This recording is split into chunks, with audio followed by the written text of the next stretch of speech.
materia de derechos humanos en la plataforma que la Secretaría de Educación Media Superior, a través de la Coordinación Sectorial de Desarrollo Académico COSDA, diseñó para la asignatura de ética. La asesoría que allí brindo tiene que ver con la reflexión crítica en torno a algunas nociones básicas que giran en torno a los derechos humanos, como lo son la desobediencia civil, el derecho natural, el derecho positivo, la igualdad ante la ley, etc. Cuando vi el programa de la asignatura de ética, llamó mi atención que allí se le dedicara una parte del curso a los derechos humanos, pues no es un tema que comúnmente se incluye en las materias básicas de filosofía. Esto me hizo formularme la siguiente pregunta: ¿por qué al Estado le interesa educar a los jóvenes en materia de derechos humanos? La Comisión Nacional de Derechos Humanos, CNDH, es un órgano constitucional autónomo, como lo son también el Instituto Nacional de Estadística y Geografía, INEGI, el Instituto Nacional Electoral, el INE, el Banco de México, tratados internacionales que haya firmado en materia de derechos humanos. De esta forma, se homologa el derecho mexicano con el derecho internacional. Ahora la respuesta a la pregunta por la soberanía del Estado parece tomar otro matiz. La Comisión Nacional de Derechos Humanos, CNDH, como ya lo mencionamos, es un órgano constitucional autónomo. De ahí que su independencia siempre esté coordinada y vigilada por la soberanía del Estado. Pero aquí entra en juego la homologación del derecho mexicano con el derecho internacional, lo cual obliga al Estado mexicano a respetar los acuerdos internacionales en materia de derechos humanos. Entonces, ¿quién vigila y coordina a quién? ¿Qué son los derechos humanos? Según las Naciones Unidas, los derechos humanos son derechos inherentes a todos los seres humanos, sin distinción alguna de nacionalidad, lugar de residencia, sexo, origen nacional o étnico, color, religión, lengua o cualquier otra condición. Todos tenemos los mismos derechos humanos sin discriminación alguna. Para pensar esta definición, quiero retomar un foro de discusión de la plataforma de ética titulado Paga lo que debes, que abrió la asesora Miriam, que está aquí a mi lado, asesora del área de multiculturalismo. Como punto de partida se tomaron algunos usos y costumbres de las comunidades indígenas de Oaxaca, en los que las mujeres, sobre todo las niñas y adolescentes, son devaluadas. Por ejemplo, cuando una mujer ha sido violada por un pariente, la madre le exige que pague con dinero su ofensa. La madre le exige al violador que pague con dinero su ofensa. Por el contrario, si el violador fue alguien ajeno a la familia, se le pide dinero y además se le obliga a contraer matrimonio con la víctima. En estos casos vemos que la comunidad tiene sus propios mecanismos de impartir justicia. Ni la víctima ni la familia suelen denunciar ante las autoridades del Estado el delito. ¿Por qué ocurre esto? Muchos responden que por ignorancia. La gran mayoría de nuestro pueblo ignora que no hay mejor justicia que la que se expresa a través del derecho constitucional y por ende del derecho internacional. No han sido capaces de darse cuenta que muchas de sus prácticas milenarias se han convertido en ilícitos a la luz de los derechos humanos. Ante un pueblo tan ignorante, ¿en manos de quién está la soberanía de la nación? El pueblo es soberano, pero no es capaz, la mayoría de las veces, de distinguir entre lo que lo beneficia y lo que lo perjudica. Esta minoría de edad en la que se halla nuestro pueblo en materia de derechos humanos nos obliga a obedecer los acuerdos internacionales hasta que logremos interiorizarlos en nuestras prácticas, momento en el cual ya podríamos hablar de un pueblo maduro y realmente soberano. Pero ahora me pregunto, ¿cuáles son los fundamentos de los derechos humanos? El filósofo francés Jacques Maritain, que había participado en la Asamblea General de las Naciones Unidas de 1948, afirmó: estamos todos de acuerdo con la Declaración de los Derechos Humanos, con tal de que no se nos pregunte por sus fundamentos. La fuerza que tienen los derechos humanos en nuestro país para obligar a su cumplimiento no viene de un fundamento interno a la naturaleza humana, sino al reconocimiento que el Estado hizo de ellos en la Constitución en el 2011. Y es a partir de ese momento que se convirtieron en normas jurídicas cuya violación exige castigo. Un ejemplo de derecho humano reconocido como norma jurídica está en el artículo 4 de nuestra Constitución, es el siguiente: las personas tienen el derecho a decidir de manera libre e informada el número de hijos que desee tener y el esparcimiento de los mismos. Esta norma no describe la naturaleza humana, pues su verdadero carácter es constitutivo. Lo que realmente está diciendo es que a partir del establecimiento del artículo 4 constitucional, a todas las personas se les reconocerá como libres de decidir sobre sus deseos en materia de reproducción sexual. Retomando al filósofo español Gustavo Bueno, el problema de su fundamento, el problema del fundamento en los derechos humanos se debe a la indefinición del hombre. La mayoría de las veces el intento de definirlo ha sido una reacción contra un poder opresivo, como fue el caso de los ilustrados franceses, quienes escribieron grandes obras sobre la naturaleza humana como herramienta de combate contra el totalitarismo religioso que imponía omnipotencia y la omnisciencia de Dios en todo el quehacer humano. Para finalizar, retomo la pregunta que dio inicio a este ensayo. ¿Por qué al Estado le interesa educar a los jóvenes en materia de derechos humanos? Como he intentado mostrar a lo largo de este breve ensayo, ni los usos y costumbres ilícitos de muchas de las comunidades de nuestro país, ni los derechos humanos, pueden justificarse apelando a un fundamento objetivo, necesario y universal. Sin embargo, los derechos humanos, a diferencia de las prácticas culturales de cada pueblo, han contado con el apoyo de grandes consensos internacionales.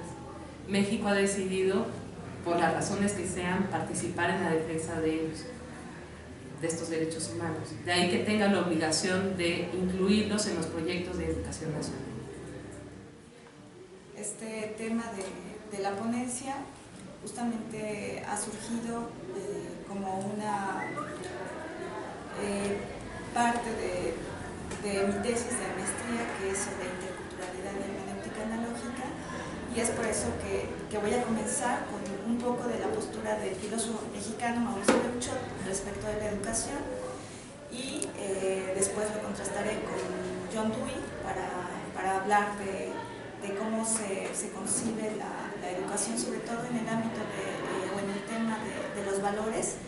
Y es por eso que incluso he pensado que esta ponencia debería titularse La enseñanza, más que de la filosofía en general, de la ética en el bachillerato, ¿no? Y entonces pues doy comienzo a la lectura de este trabajo. Respecto de la educación, el filósofo mexicano Mauricio Beuchot sostiene que ésta debe contemplar el ideal de ser humano de cada pueblo, ya que es a partir de dicho ideal que se determinan las virtudes que han de ser cultivadas. A diferencia de la postura platónica en Menón, este autor considera la posibilidad de la enseñanza de virtudes y asume la ética aristotélica, a partir de la cual se define la virtud como un rasgo de carácter que se adquiere a través del hábito.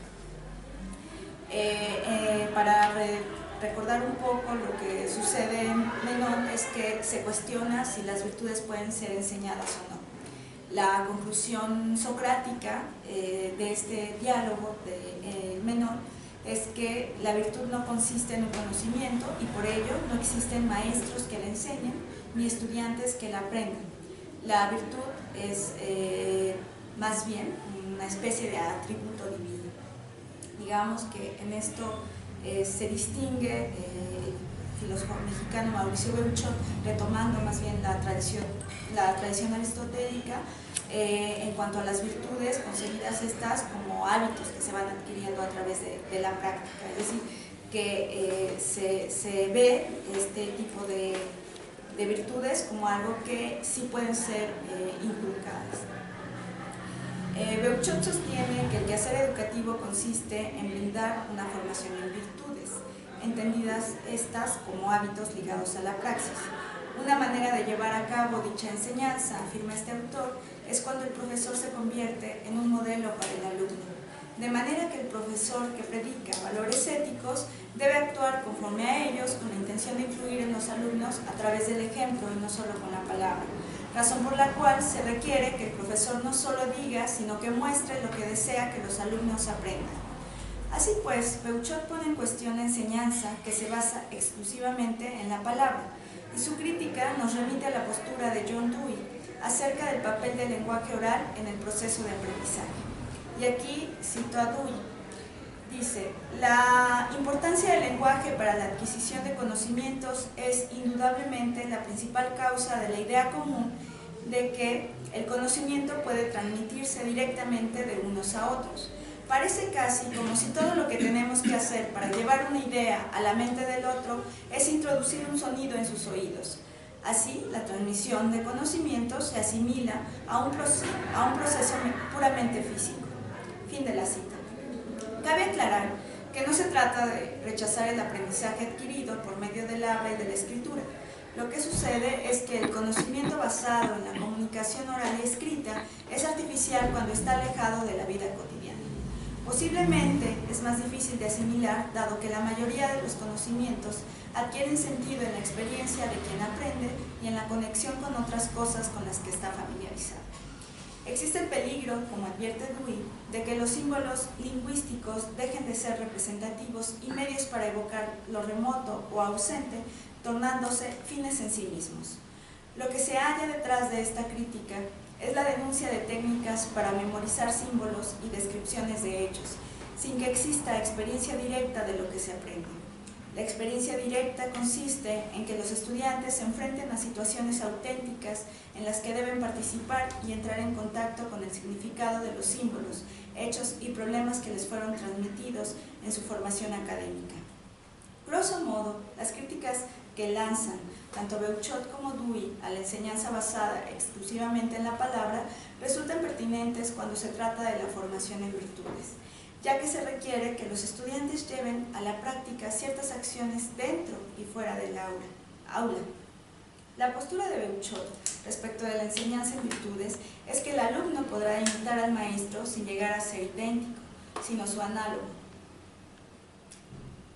Pero podemos objetar que así como el profesor puede convertirse en un ejemplo para sus alumnos, no basta esta enseñanza si en el ambiente familiar y social del estudiante no están presentes las virtudes que se pretenden inculcar. Posturas como estas respecto de la educación están centradas en las acciones del profesor, dejando de lado el influjo del ambiente en el que se desenvuelve el alumno fuera de la escuela. Sin embargo, para muchos estudiantes, el ambiente familiar y de la comunidad donde viven tiene más impacto en la conformación de su personalidad que el ejemplo del profesor, ya que para aprender no solo se requieren habilidades intelectuales, sino también la disposición emocional hacia los demás miembros del grupo, que los impulsa a actuar de determinada manera. La influencia del ambiente puede ser inconsciente y la forma en que el grupo donde se encuentra inmerso el estudiante realiza las cosas puede dirigir su atención o puede limitar su capacidad de observación y de acción. Coincidimos con Dewey en que a pesar de que las escuelas tengan la intención de influir en la disposición intelectual y moral de sus miembros, educan a sus alumnos de manera indirecta, mientras que el ambiente social incide directamente en la formación de su carácter. Ahora bien, los seres humanos adquirimos a través de nuestras experiencias en los distintos espacios de formación la valoración de ciertas cualidades, así como las normas que se erigen a partir de dichos valores. Esto suele conducir a padres y a profesores a la pretensión de enseñar a los jóvenes valores y normas morales. Pero esta enseñanza puede tornarse simbólica o vista por la gente joven como algo convencional y meramente verbal cuando esos valores únicamente son enunciados y no se ponen en práctica. El actuar de una persona depende del significado que han adquirido para ella los conocimientos en situaciones concretas. Esta comprensión es la que fija su actitud y su valoración más que lo que le han enseñado como lo adecuado. Aquí cito a Dewey. Un joven tiene una experiencia repetida del pleno sentido del valor, de la amabilidad hacia los demás, formada en sus disposiciones, posee ya una medida del valor del trato generoso de los demás. Sin esta apreciación vital, el deber y la virtud del altruismo impreso en él por los demás como una norma permanece puramente como un asunto de símbolos que no puede traducir adecuadamente en realidades. Sí, fin de la cita. Así pues, ponemos en tela de juicio que en las escuelas haya una transmisión directa de creencias, emociones y conocimientos. Parece más bien que la transmisión se logra a través del medio en el que se desenvuelven los alumnos. Por lo tanto, se requiere que el educador participe en actividades conjuntas con el aprendiz para que éste no solo adquiera una destreza, también se fortalezcan lazos de confianza entre ambos. La escuela puede ayudar a depurar los hábitos perjudiciales que se encuentran en el ambiente social desde una perspectiva estabilizadora e integradora, porque no se trata de que la educación formal idealice las costumbres existentes, sino que promueva la capacidad reflexiva de los estudiantes para que sean capaces de comprender la complejidad del grupo al que pertenecen y de intervenir en él. En este sentido, la escuela debe constituir un espacio que sirva como guía para encauzar a las personas sin recurrir a la fuerza o a las amenazas. Es aquí donde se recupera la hermenéutica analógica, ya que para Beuchot la virtud está asociada con la frónesis o capacidad de encauzar las pulsiones, con el objeto de que no sean un impedimento para la convivencia social. La convivencia, sostiene el filósofo mexicano, es posible a través de una actitud analógica que implica que nos asumamos como seres racionales y emocionales. En tanto seres racionales y emocionales, la educación tendría que promover la formación del criterio, o como lo denomina este autor, juicio prudencial, que consiste en hacer un balance entre los pros y los contras de una acción y evaluar si empleamos los medios adecuados para obtener el fin o los fines propuestos. Esta educación también debe ayudar a la conformación de carácter. Esto implica dar un cauce a los ámbitos pasional y moral de los seres humanos mediante las virtudes que se consideran necesarias para vivir en sociedad, las cuales dependen del contexto en el que se educa. Ahora bien, todo esto, digamos, como esta parte crítica de la educación basada exclusivamente en la transmisión mediante la palabra, se encuentra, al menos yo lo relaciono, con la manera en cómo se han establecido actualmente los programas de estudio de las asignaturas de humanidades en los bachilleratos tecnológicos. Lo que sucede con estos programas, en el caso de ética, lógica y temas de filosofía, es que se parte de ciertas problemáticas, se parten de ciertos conceptos y problemas filosóficos a partir de los cuales nosotros conducimos a los estudiantes a, digamos, se contextualiza en una problemática concreta y se permite que los estudiantes sean los que planteen ciertas preguntas y los que lleguen a ciertos conceptos filosóficos, y ya después se da un refuerzo, sí, desde cierta bibliografía, desde la lectura de autores, pero no se parte desde una, digamos, formación tradicional de darles primero a los filósofos, de darles toda una cronología, de, digamos, darles la historia de la filosofía, sino presentarles primero ciertas problemáticas a partir de narraciones, a partir de materiales audiovisuales que permitan a los estudiantes pues que este conocimiento sea significativo y que pues en relación a su propio contexto ellos puedan llegar a ciertas problematizaciones filosóficas. Pienso que en este sentido pues la metodología que se ha propuesto en las asignaturas, que es la comunidad de indagación, ha permitido trabajar un poco esta parte del conocimiento significativo. Sin embargo, sabemos como docentes también que no siempre es suficiente, sobre todo cuando se toma en cuenta el contexto de los estudiantes, que es un contexto muchas veces problemático, violento y demás. Y es por eso que yo he puesto en esta ponencia un poco en cuestión esta postura de que el profesor, basta con el ejemplo del profesor, con que el profesor sea una persona que actúe con base en ciertos valores éticos para que por ende se inculquen dichos valores.